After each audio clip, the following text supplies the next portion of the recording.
Hi everyone, welcome to education point. जैसे कि आपको पता है कि हम क्लास 9th की एंड 10th की जो एनसीईआरटी है ज्योग्राफी की टोटली कंप्लीट कर चुके हैं। इवन जो है 6 क्लास की एनसीईआरटी से लेके हमने जो है आपकी 10th क्लास की जो एनसीईआरटी है जो आपका बेस बनाती है वो सारी टोटली जो है कंप्लीट कर ली हैं। तो अगर आपको जो है वो सारी एनसीईआरटी को कवर करना है तो आप जो है प्रीवियस वीडियोस को देख सकते हो। तो आज हम यहाँ पे जो है क्या करने वाले हैं, आज हम यहाँ पे क्लास 11 की जो एनसीईआरटी है हमारी ज्योग्राफी की उसे स्टार्ट करने वाले हैं। तो एक्चुअल में जो है मैं आपको ये यहाँ पे बताना चाहती हूँ कि जो क्लास 11th की एनसीईआरटीज हैं, राइट, इसमें जो है दो बुक्स हैं, राइट। क्लास 11th पे जो है ना एनसीईआरटीज है ज्योग्राफी की, जो है ना दो बुक्स होंगी, राइट, जो आपको यहाँ पे कवर करनी होंगी। तो आज हम यहाँ पे जो फर्स्ट बुक है एंड इस बुक का नेम है fundamental of physical geography, right, fundamental of physical geography. तो इसे हम क्या बोल सकते हैं, इसे हम जो है नेम दे देते हैं पार्ट 1, ठीक है। मीन जो है क्लास 11 के जो एनसीईआरटी है पार्ट 1 जो फर्स्ट बुक है उसे हम यहाँ पे जो है आज स्टार्ट करने वाले हैं। तो पहले इसी के चैप्टर जो है आई थिंक इसके ऑलमोस्ट जो है 10 से ज्यादा चैप्टर्स हैं, ऑलमोस्ट 14 चैप्टर होंगे। तो पहले हम जो है इन चैप्टर्स को कवर करेंगे, फिर जाके जो हमारी सेकंड बुक है क्लास 11 की एनसीईआरटी ज्योग्राफी की, फिर उसे हम यहाँ पे स्टार्ट करेंगे, ठीक है। तो इसमें हम क्या कवर करने वाले हैं, इसमें हम जो है फिजिकल ज्योग्राफी के फंडामेंटल्स जो होते हैं ना वो हम यहाँ पे कवर करने वाले हैं, जो कि आपके लिए बहुत ज्यादा इम्पोर्टेंट है। तो स्टार्ट करते हैं फिर without wasting much time. And यहाँ पे भी आपको यूनिट 2 देखने को मिल रहा होगा। तो ये जो fundamental of physical geography book है इसका यूनिट 1 जो है ना उस पे कुछ पढ़ने वाला नहीं है, उसमें जस्ट उन्होंने बात की हुई है ज्योग्राफी एज ए सब्जेक्ट जो है हम किस तरह से पढ़ सकते हैं, सो नॉट इम्पॉर्टेंट, राइट। तो हम यहाँ पे यूनिट स्टार्ट करेंगे। तो इसका चैप्टर 2 बनता है, मीन चैप्टर 1 जो है, राइट, वो हम यहाँ पे नहीं करेंगे ज्योग्राफी एज ए डिसिप्लिन वाला। चैप्टर 2 जो है हम यहाँ पे स्टार्ट करेंगे एंड इस चैप्टर का नेम है the earth, right, the earth. यहाँ पे अभी ना इसे हम और डिटेल से पढ़ेंगे कि हमारी धरती जो है वो बनी कैसे है, राइट, इसके फिजिकल फीचर्स जो है वो कैसे बने हैं, सोलर सिस्टम के जो फिजिकल फीचर्स है वो कैसे बने हैं। तो the origin and the evolution of the earth इसके बारे में देखेंगे। तो जैसे कि आप छोटे बच्चे थे तो आप नर्सरी में एक पोएम बोलते थे, twinkle twinkle little star, right. तो ये स्टारी नाइट्स होती है, काफी ज्यादा स्टार्स आपको देखने को मिलते हैं, चाइल्डहुड से ही हमें जो है ये अट्रैक्ट कर रहे हैं। तो आपने ये भी देखा होगा इन स्टार्स को देखते हुए ना आपके माइंड में काफी सारे क्वेश्चन वो अराइज होते होंगे एंड कि जो ये जो स्टार्स है इतने ज्यादा स्काई में कहाँ से आए, इनका एग्जिस्ट क्या है, and can one reach end of the sky, क्या यहाँ पे स्काई का कोई एंड भी है। एंड ये क्वेश्चन जो है अभी भी आपके माइंड में होंगे। तो इन दिस चैप्टर जो है आप यहाँ पे देखेंगे ट्विंकलिंग लिटिल स्टार्स के बारे में ही पढ़ेंगे कि ये कैसे बने थे। एंड आफ्टर दैट जो है धरती के ओरिजिन एंड एवोल्यूशन के बारे में भी हम कवर करेंगे, ठीक है। तो यहाँ पे ना साइंटिस्ट ने जो है अभी किसी को कुछ क्लियरली यहाँ पे नहीं पता है। तो साइंटिस्ट जो है ना अभी यहाँ पे कोशिशें कर रही है, डिफरेंट थ्योरी उनके द्वारा जो है प्रोवाइड करवाई गई हैं, उन्हीं थ्योरीज के बारे में पढ़ेंगे। उन्हें उन्होंने जो है ना स्टडी करके यहाँ पे सोलर सिस्टम के बारे में थ्योरीज जो है अपनी अपनी प्रोवाइड करवाई हैं, वो क्या कहते हैं वो देखेंगे, किस तरह से धरती का ओरिजिन हुआ था। तो हाइपोथेसिस ये है लोगों का, लार्ज नंबर ऑफ हाइपोथेसिस जो सामने फिलोसोफर्स के द्वारा या फिर साइंटिस्ट के द्वारा जो है रखा गया है वो ये है कि धरती का ओरिजिन किस तरह से हुआ था। वो ये बोलते हैं एक यहाँ पे जर्मन फिलोसोफर है इमैनुअल कांत, राइट। ये जो है ना इनका सबसे ज्यादा पॉपुलर आर्गुमेंट है, इन्होंने सबसे ज्यादा जो थ्योरी यहाँ पे दी थी ना वो पॉपुलर हुई थी। तो इन्हें जो है ना नेबुलर हाइपोथेसिस जो है वो यहाँ पे जर्मन फिलोसोफर इमैनुअल कांत ने ही दिया था। तो ये हाइपोथेसिस क्या होता है, एक अंदाजा इन्होंने लगाया हुआ था कि धरती जो है वो किस तरह से बनी, ठीक है। तो ये हाइपोथेसिस जो नेबुलर हाइपोथेसिस है वो क्या कहता है, जो इन्होंने दिया था जर्मन फिलोसोफर इमैनुअल कांत ने, वो बोलते दैट जो प्लैनेट्स है ना वो एक मटेरियल का अब बादल सा बना हुआ था, क्लाउड बना हुआ था। तो उस मटेरियल से जो है ये प्लैनेट्स यहाँ पे बने थे एंड ये जो क्लाउड है ना वो एक सन के साथ जुड़ा हुआ था, तो विच वाज स्लोली रोटेटिंग, तो ये जो है स्लोली स्लोली रोटेट कर रहे थे। फिर बाद में 1900 में जो है चैम्बरलेन एंड मोल्टन आ गए, ठीक है। They consider that wandering star approach the sun, तो इन्होंने ये बोला कि एक ऐसे घूमता हुआ स्टार जो है ना वो सन के पास आके अप्रोच कर रहा था, मीन वहां पे आके रुक गया था।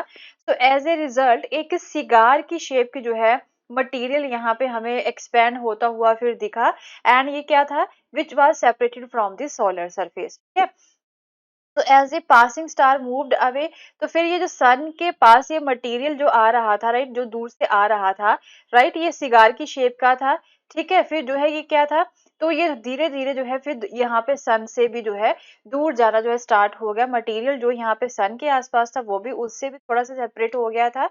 एंड ये था फिर अब क्या था कि ये सन के इर्द गिर्द जो है फिर इसने घूमना स्टार्ट कर दिया था। आपने देखा होगा कि सन होता है यहाँ पे, तो उसके इर्द गिर्द जो है ना ये प्लैनेट्स जो है वो चक्कर लगाते रहते हैं, आपने देखा होगा ऐसे, ठीक है।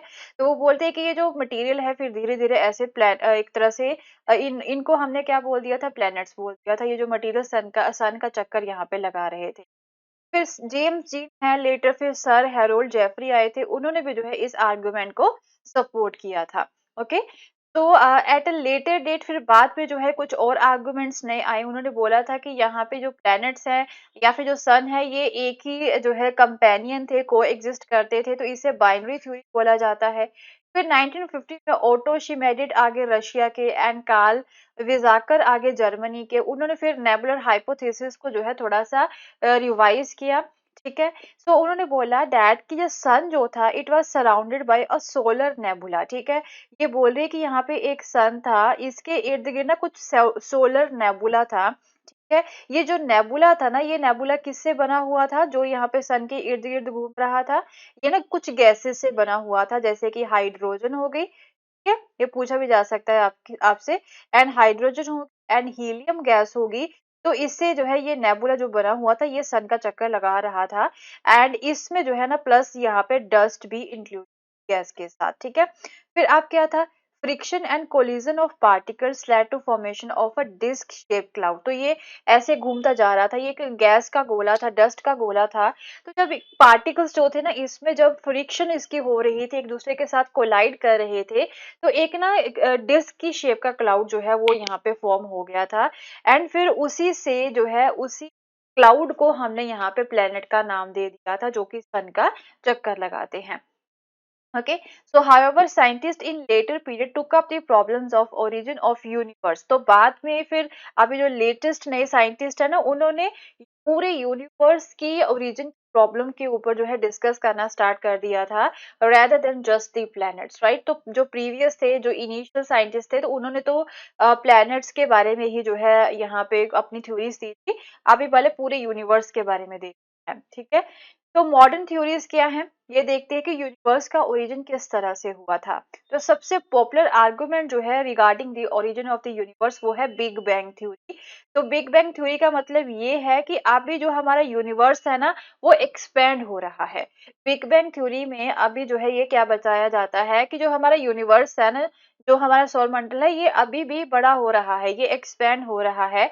तो एडविन हबल जो है उन्होंने 1920 में जो है एक एविडेंस भी प्रोवाइड करवाया था कि जो यूनिवर्स जो है वो एक्सपेंड हो रहा है, जैसे जैसे जो टाइम है वो पास होता जा रहा है, जो गैलेक्सीज है ना यहाँ पे सौर मंडल में, रेड यूनिवर्स में, वो दूर से दूर जो है होती जा रही है, फर्दर एंड फर्दर अपार्ट जो है मूव करती जा रही हैं। तो उन्होंने एक एक्सपेरिमेंट भी बताया था कि आप एक्सपेरिमेंट कर सकते हो एंड ये देख सकते हो कि यूनिवर्स जो है किस तरह से एक्सपेंड होता है। सपोज आप एक बैलून लेते हो, ठीक है, बैलून के ऊपर जो है आपने छोटे छोटे जो है डॉट्स ऐसे ऐसे बना दिए, राइट। तो अब क्या होता है, अभी इस बैलून को आपने फुलाया नहीं है, तो ये जो डॉट्स है ना ये क्या है, ये बोल रहे हैं कि ये जो डॉट्स है ये क्या है, ये गैलेक्सीज हैं, राइट। वो बोल रहे हैं कि आप बैलून ले लीजिए, उसके ऊपर डॉट्स बना दिए, अभी फुलाया नहीं है, राइट। तो वो जो है जो डॉट्स है वो गैलेक्सीज आप ये मान लीजिए। तो अब जैसे ही बैलून को फुलाएंगे, ठीक है, तो ये जो डॉट्स है ना आपको ऐसे लगेगा कि वो दूर हो रहे हैं, राइट। दैट मीन्स जो गैलेक्सीज है वो अभी दूर हो रही हैं, एंड यूनिवर्स जो है वो एक्सपेंड हो रहा है, ठीक है।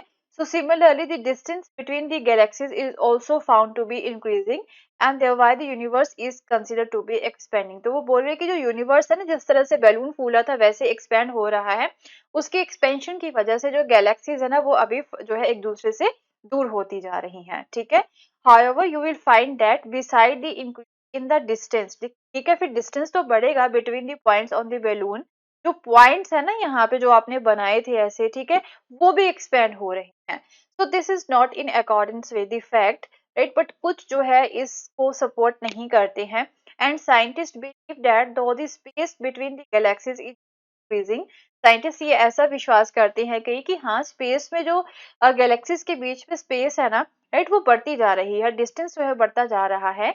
बट ऑब्जर्वेशन जो है वो ये नहीं बोलती कि गैलेक्सीज भी एक्सपेंड हो रही हैं।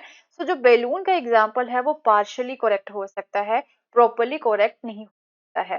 तो ये है जो पिक्चर आप यहाँ पे देख पा रहे हो, this one is of the big bang theory. जैसे कि आपने एक ये डॉट लिया है, सपोज करो ये गैलेक्सी है आपकी, ये सौर मंडल है, तो ये गैलेक्सीज है ये वाली। जैसे ही बड़ी हुई, राइट, आपका जो है ये सौर मंडल जो यूनिवर्स जो है बड़ा हो गया, तो ये इनके बीच में भी जो डिफरेंस है ना वो बड़ा हो गया, ठीक है, एक्सपेंड हो गया। अब ये जो हमारा यूनिवर्स है फिर और भी ज्यादा बड़ा हो गया, तो इनके बीच में जो डिफरेंसेस है ना इन गैलेक्सीज के बीच, वो और भी ज्यादा बढ़ गया। इसे जो है बिग बैंग थ्योरी बोला जाता है, ठीक है। तो बिग बैंग थ्योरी जो है वो कुछ स्टेजेस बताता है कि किस तरह से यूनिवर्स जो है डेवलप हुआ था। उसमें उन्होंने बोला कि एक इन द बिगिनिंग जो है सारा मैटर जो था जो यूनिवर्स को बनाता है वो एक ही जगह पे था, ठीक है, एक छोटी सी बॉल थी एंड छोटा सा वॉल्यूम था उसका, एंड बट टेम्परेचर बहुत ज्यादा था एंड डेंसिटी जो है वो भी बहुत ज्यादा थी।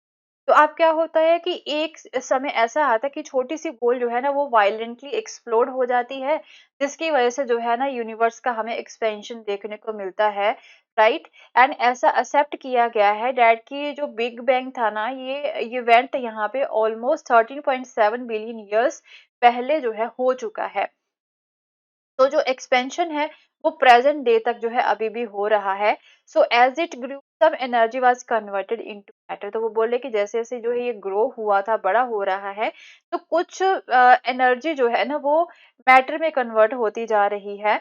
So therefore the expansion has slowed down. So within the first 3 minutes from the Big Bang event, the first atom began to form. वो बोलते हैं कि जैसे ही बिग बैंग इवेंट हुआ था, राइट, उसके 3 मिनट के बीच जो है ना एक पहला एटम जो है ना वो यहाँ पे बन गया था। ये जो एनर्जी थी ना यहाँ पे जो यहाँ से निकली थी बिग बैंग की वजह से, वो जो है एनर्जी कन्वर्ट हो गई थी मटीरियल, ठीक है, मटीरियल में जो है कन्वर्ट होगी। दैट मीन्स जो है यहाँ पे हमारे जो प्लैनेट्स है ना वो बनने स्टार्ट हो रहे, राइट। तो 13.7 बिलियन ईयर्स अगो जो है बिग बैंग इवेंट जो है वो हुआ था। ये भी जो है आपको यहाँ पे याद रखना है।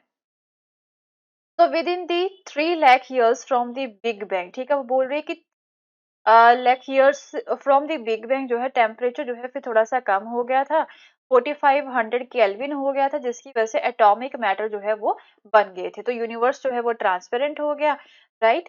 तो एक्सपेंशन ऑफ यूनिवर्स का मतलब वो बोल रहे हैं कि डेट गैलेक्सीज की स्पेस है वो भी इंक्रीज है। तो इसका एक ऑल्टरनेटिव भी दिया था, होयल का कॉन्सेप्ट है स्टेडी स्टेट का, तो वो ये बोलते हैं डैट कि जो है यूनिवर्स जो है वो इट इज रफली the same at any point of the time, वो सेम अपनी जगह पे ही है। However with greater evidence, but अब साइंटिस्ट के पास ज्यादा से ज्यादा एविडेंस आ रही हैं, तो साइंटिफिक कम्युनिटी जो है at present favour argument of expanding universe, ठीक है, वो बोल रहे कि एक्सपेंडिंग यूनिवर्स का जो कॉन्सेप्ट है ना उसे है, बट एक्चुअल में जो है यूनिवर्स एक्सपेंड नहीं हो रहा है, ये उनका कहना है, ठीक है। So will continue with the same chapter in our next video, and अगर आपको मेरा कोर्स पसंद आया तो इसे शेयर करना ना भूलें। Thank you so much, have a nice day.